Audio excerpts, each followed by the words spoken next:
I want to share with you today something I really learned about healing when I visited Cartagena, Colombia. And it's around the area of grieving. I think it's really important, so I want you to stay tuned for this video because grieving is something that we all eventually will have to do. And some of us have grieved, some of us struggle with grieving. So if you're someone who is in this grieving process, you feel like, why is it taking me so long to grieve? Why can't I move past this? Why is this so difficult? I really want you to think about what I'm going to share with you with the people that I visited in Cartagena, Colombia, that was really eye opening. And so I went to Cartagena, Colombia several years ago. And while there, I wanted to visit a, a town and a group of people called Palenque people. And they just historically are people who are Afro Colombian, but they are people who were, in their lineage, they were freed from slavery by the Spaniards. And upon that freedom, they built a community for themselves that really maintained a lot of their traditions from Africa. Traditions such as learning about African history in their education system, maintaining traditions, including spiritual traditions, and also maintaining traditions around uh, all types of healing. And so when we had gone on this trip and visited this town uh, with the Palenque people, we were talking to the tour guide who's also of this group of the Palenque people, and we were asking him about what are their spiritual practices. And one of the things that he mentioned was how women are supported in the tradition around how women grieve when they've lost a child. But this also could pertain to any loss for them, but particularly the loss of a child. But just keep in mind, any loss. And so it was really interesting. He didn't get into a lot of the details of that, except that they mourn a lot. And it really piqued my interest. I wanted to know more about that, and so on my own, I started to research and wanted to get more understanding of what this tradition was. And so upon researching it, this tradition is called uh, Lambulo, Lambula, Lumbalú, Lumbalú, Lumbalú. I want to make sure I say it correctly, Lumbalú. And it's a tradition that is consist of people who have lost a loved one, again, particularly a child, but also any other loved ones that may have passed on. And it really consists of a level of coming together of the community. When someone passes away, the community comes together to support the family who's lost this loved one. And a lot of this is consisted of a 9-day period of mourning and coming together, which includes, music. It includes drumming. It includes um, being out and sharing stories, and sharing experiences of this person who has passed on.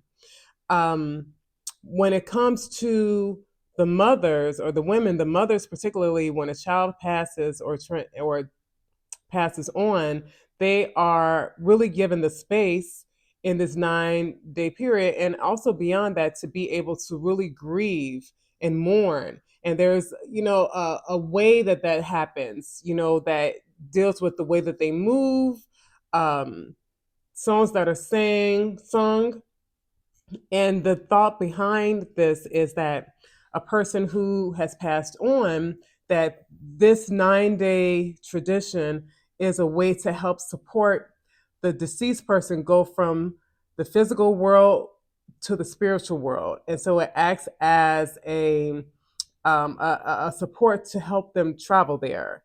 And the things that happen, though, in the midst of all of that, is there's a large amount of community support around this grieving process and this loss. And so I wanted to share some of the benefits and an aspect of a way to look at grieving based on how Palenque people in Colombia do this tradition. And so, first of all, it is collective gathering, it's collective grieving, where all of the community comes together to grieve the loss of this person who has transcended.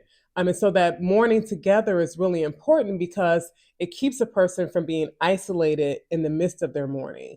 In Western societies, often there's a very quick period of mourning, and then so much of the mourning you do on your own, or it just really feels like everyone has moved on. And so there's so much community brought into the space of being in that space with people who really lost someone that they love and that's close to them. There's also the ability to have an emotional release when one is mourning, when one is really in that space of mourning and being able to cry, being able to sing, being able to allow their emotions to flow, to express this, to not bottle it up, to not stuff it down. So there's space that's given to be able to do this. Third is the spiritual comfort that comes from being able to be in this space and to do this tradition in this way. It helps to support the belief about what happens to the soul based on their traditions and to be able to allow the expression of that, to give a lot of comfort to the thing that is larger than us in this physical life that we're experiencing. Fourth is the extended ritual, this 9-day period of doing these rituals that really helps support the idea that you don't have to rush through your mourning. Obviously, mourning lasts longer than 9 days for most people, but this still helps to give the message that mourning takes time. And a 9-day period of these traditions really does speak to the fact that it is not a rush to hurry up and move past these things. Um, and then drumming and dancing that happens in the midst of these rituals, these traditions, really helps to give physical expression, which can be very healthy, um, and can be a way to transform grief and healing for many people. And I really think that this is so important because in Western culture, so much of this is absent. And there's so much around grief that speaks to the idea that, first of all, you're doing it alone. Though you may have some people with you for the initial funeral, often beyond that, it really feels like everyone moves on and you're isolated dealing with this. And then there's also this message of grieving and um, moving on. Hurry up and grieve, move on. And so there's can be a bit of shame around grieving. And so while some people have to feel that they have to put on a strong face, they are really suffering inside, because grieving is so individual, and grieving really is a process.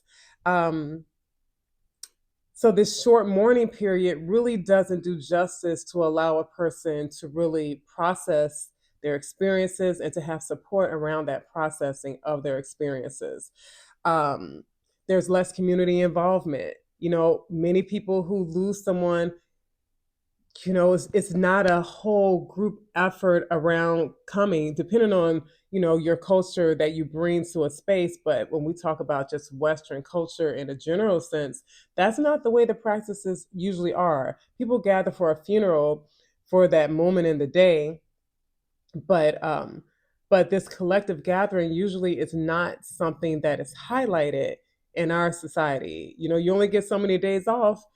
If you get a day off from work to be able to grieve, depending on who you've lost in your life.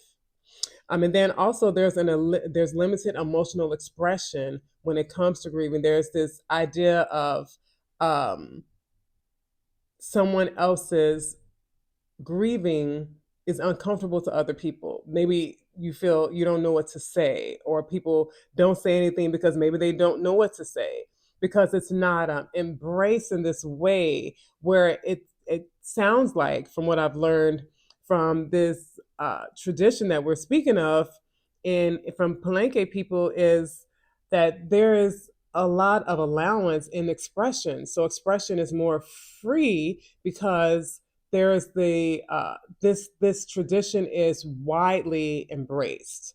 So there's a comfortability around expression of someone leaving this physical space and someone grieving, you know? And I think it's something that we can really learn, even if you're not in a society that embraces this way of grieving.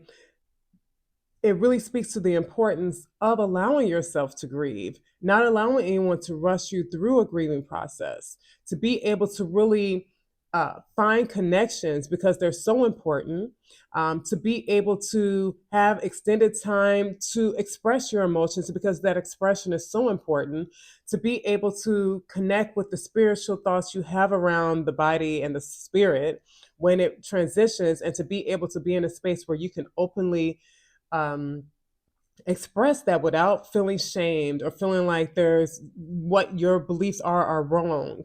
To be in a space where it's embraced, and you can find comfort in the way that you learn or see death and the afterlife. And then also the ability to be able to um, have that support around you that really wants you to take your time, and that there's a lot of empathy with you in that process. I remember when my father passed away, I think it was maybe not even a month after he was gone. And my partner at the time had really had this idea of, you need to just get over it. And it was really silently really traumatizing to me in terms of the ability to express my mourning at that time. And I would just encourage you to never let anyone make you feel like you need to hurry up and get over the loss of a loved one. That it's important that in the process of your grieving that you can express yourself and what this person meant to you, to be able to share stories about them, to be able to be in spaces where you can openly talk about them and it's embraced, to be able to have that period of time where you're able to do these things, and the people around you exhibit patience and empathy and embracing while you do that. And also being able to really reflect on what spiritually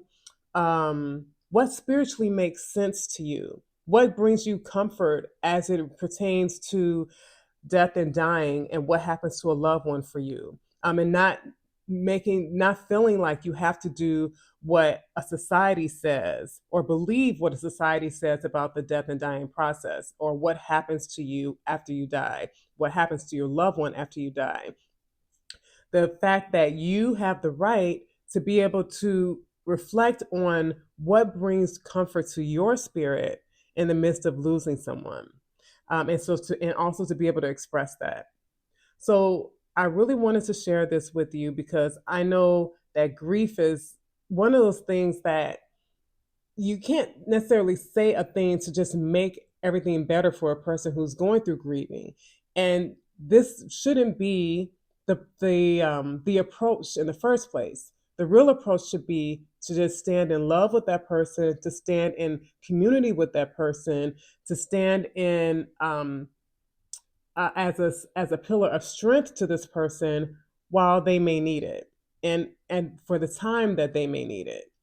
So share your thoughts in the comments. Is there someone that has some form of a tradition that you feel is really helpful when you've lost someone in the past? Share it in the comments.